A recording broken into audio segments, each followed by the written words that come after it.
जय हिंद, वंदे मातरम, भारत माता की जय। राष्ट्रवाद की बात प्रहार के साथ आप सभी का हार्दिक स्वागत है।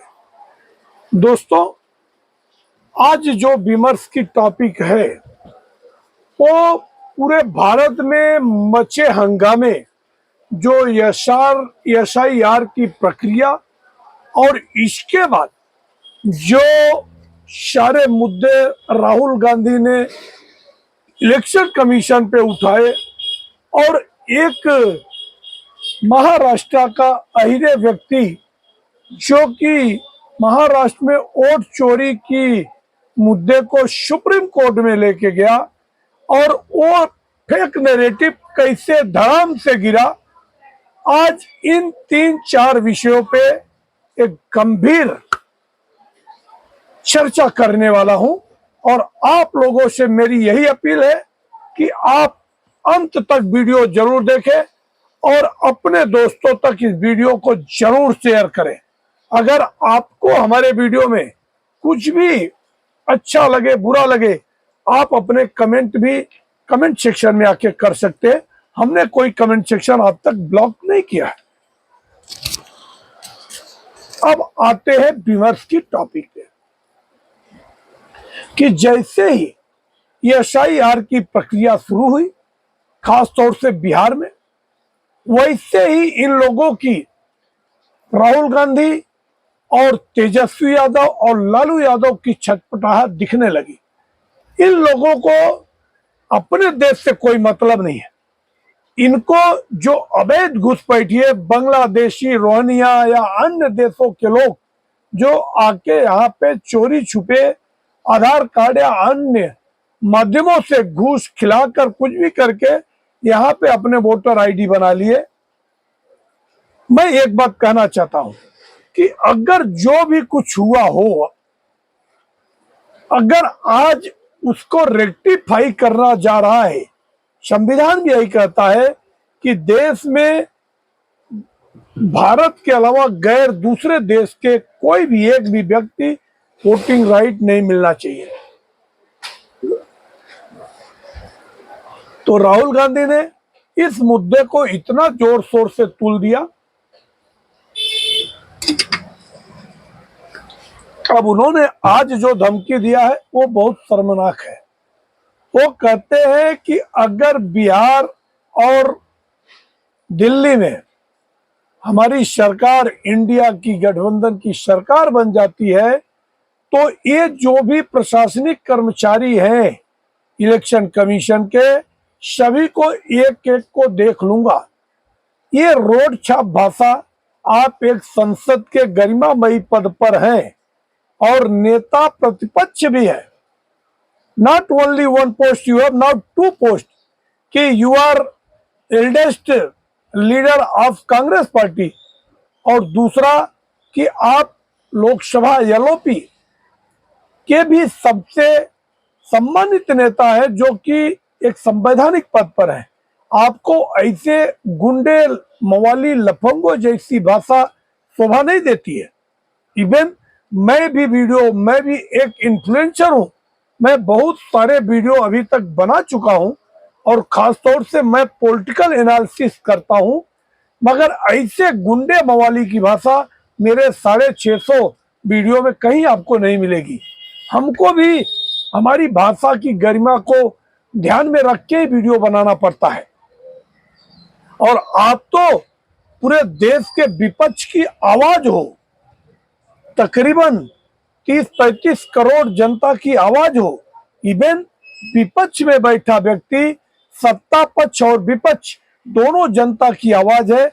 आपका ये फर्ज है कि देश में अगर कोई भी खमियां हैं, अगर सरकार कुछ भी गलत कर रही है, तो आपको इतना बड़ा लोकतंत्र मिला है, वहां पे अच्छे से डिबेट करने का मौका मिला है।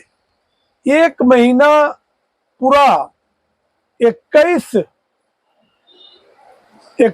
जुलाई से 22 अगस्त तक ये जो लोकसभा और राज्यसभा में, संसद में जो सत्र चल रहा था, 1-1 मिनट के लाखों रुपए खर्च हो रहे थे, मगर आपने कोई सकारात्मक भूमिका नहीं निभाई और अंत में जो इम्पोर्टेंट इशू थे उन इशू पे सरकार ने बिल ले आए और अपने हिसाब से काम किया।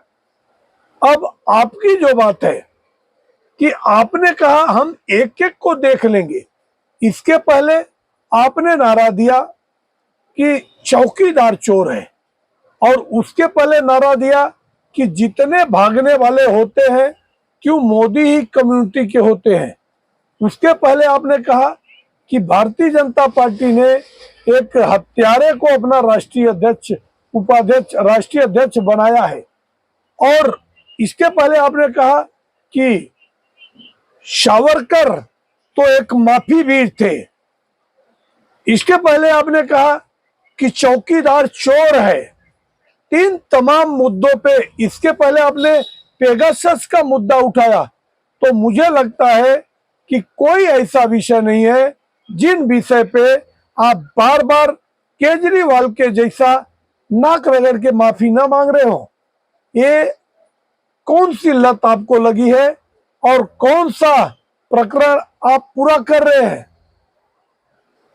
आपको ऐसे घिनौने शब्द कहने से पहले आपका सलाहकार कौन है जो आपको ऐसी सलाह दे रहा है? और मेरा ये मानना है कि अगर यही रवैया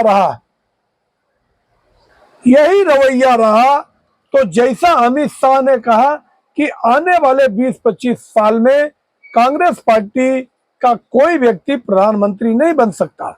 मैं भी एक आम वोटर हूं, पार्टियां बाद में है, मगर एक आम भारतीय नागरिक होने के नाते मैं पहला प्रपोजल रखता हूं कि एसआईआर का जो मुद्दा है ये बहुत ही बढ़िया मुद्दा है, और अगर विपक्ष इससे भी बढ़िया कुछ करने की राय दे तो मैं उसका भी समर्थन करता हूं।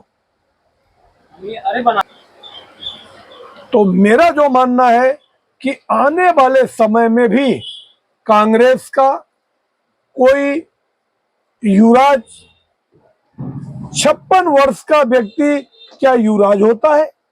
ये कौन से कॉलेज से पढ़ के आए हो कि भारत की जनता को क्या समझते हो? मूर्ख समझते हो? इतना भी मूर्ख कि मैं जो कहूं, अरे 56 साल का व्यक्ति युवराज हो सकता है क्या? मेरी उम्र अभी महज 51 ईयर्स है, मगर अब मुझे लगता है कि आई एम सीनियर। अब 56 साल का व्यक्ति जो हमसे भी बड़ी उम्र का है वो अपने आप को युवराज कहता है।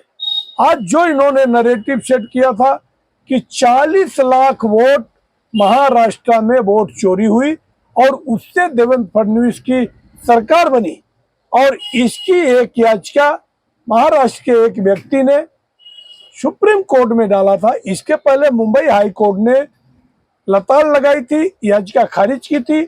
आज सुप्रीम कोर्ट ने भी याचिका खारिज किया। इसका मतलब आप लोग सुप्रीम कोर्ट की बात को भी नहीं मानोगे। अब किसको मानोगे? देश की संवैधानिक संस्थाओं पे आप उलझुल बयानबाजी करोगे। अब एक एक पोस्टर इलेक्शन कमीशन के जो 3 मुख्य आयुक्त हैं उनके खिलाफ लगाए जा रहे।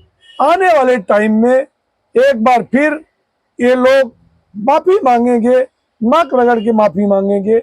ये इनकी हैबिचुअल आदत बन गई है और ये समझाने के लायक नहीं है और ये समझेंगे भी नहीं। और देश की जनता जानती है कि इनकी क्या सोच है, और देश के खिलाफ ताकतों के साथ खड़े होकर देश में लोगों को गुमराह करके ये लोकतंत्र के नाम पे देश को फिर से तोड़ना चाहते हैं, जो कि हम जैसे भारतीय एक कतई होने नहीं देंगे। आप लोगों को अगर हमारा विश्लेषण अच्छा लगे आप हमारे चैनल को सब्सक्राइब करें और अपने दोस्तों तक शेयर करें। जय हिंद, वंदे मातरम, भारत माता की जय।